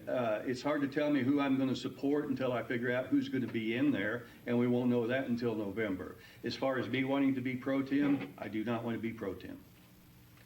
I don't know who's going to be on the ballot either if I win, but I will not support the current one. I'll tell you that much. And so anyone that may align very closely with his track record or ideology is probably also not going to get my support or vote when it comes time for that intercaucus election. As far as do I want to be pro tem, if they want to sign me up for that first thing, then fine, I'll figure it out. But I think there's people who have been there a little bit longer that represent the people of our district with similar ideology to me, and I think that it may be a little wiser to let them do it for a while before we think about giving it to someone brand new. Lonnie Paxton, current pro tem, is termed out, is he not? He has 2 more years. Oh, he does? Oh, okay, I misunderstood. But yeah, and that's it for him. Kendall, you had a question? Yes. Oh, okay, do this with your hand up high. I thought you were throwing me the finger. My question's for Senator Coleman, and I promise I won't bring your wife into the situation. But, you mentioned something that kind of caught my ear and is puzzling. You mentioned because the Senate this year sine died or adjourned 2 weeks earlier, because the normal session would have ended, what, yesterday, typically? Last Friday of May. Yeah, yesterday. So, you sine died, adjourned 2 weeks ago, and then, as you mentioned, you were basically, for better words, AWOL, the 3 weeks ago for 3 days. Then you came back in on the 4th day to vote to sine die and adjourn. And you said, correct me if I'm wrong, I heard you say that you saved money by doing that. I don't know how you do that, because you still had legislators were still being paid. The House was still in session, and basically the House adjourned because the Senate had adjourned, and with still, by my understanding, over 200 bills to be heard. So I know Jaden mentioned he worked for Amazon, and I know, because I worked in the private sector also in owning my own company also. But if he would have been AWOL from his job for a week, he would have been fired. And so it upsets me as a taxpayer to know that the Senate just decided to take a vacation and then only to come back to sine die out and not fulfilling these last 2 weeks to hear these 200 plus bills, when I am aware that the House was staying at the Capitol till midnight to hear bills so they could try to get them on through, run them to the Senate, see what the Senate did, supposedly to get them to the governor's desk. And so I've heard people allude to that same fact, but that seems like totally counterproductive as to what the legislative duties are. Is that your question? So, question is, Thank you. Were you one of those that voted to leave early? I'm aware also that members of the Freedom Caucus that has been referenced to that they were still showing up through that week to work, but there wasn't enough senators to show up because they all went AWOL. Didn't have enough for a quorum. And so this is a total breakdown and a total dysfunction of the legislative session under the dome, on the city. So your question is, did he vote for it? Yes. Yes. Did I vote for what exactly? Did I vote to sine die? Yes. That being one. And Yes, I did vote to sine die. We voted to sine die to a certain date, and that let us, that was in case the governor did the veto overrides, but yes, I did vote to sine die to a certain date. okay, then Sine die means adjournment. adjourn session, yes. And so that jammed up the 101 members in the House, because that didn't matter what they did, it was going to just, it was Do you have another question, Kendall? Yeah. Because we're almost 2 hours now. Yeah. What is it? Yeah.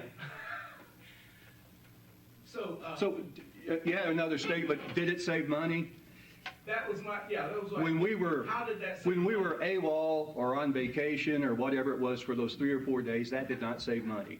But by adjourning sine die 2 weeks before the Constitution said we had to, that saved about $35,000 a day. Okay. That's your daily, Sergeants, staff, people that are only there during session. And the 200, And per diem. 200 plus I didn't get per diem for those days. Yeah, I understand that. But Okay. the 200 plus bills were never heard. okay, well, that's, Bills there are always bills that never get heard. Right. okay, I'm gonna give each of you maybe a minute and a half to just do a wind up, and then we will sine die here. Go ahead. Who? But not early, Terry. Who's Well- the matter? Who's first? Okay. Go ahead. Folks, I'd be honored to have your vote. I've been honored to be your senator for the last 8 years.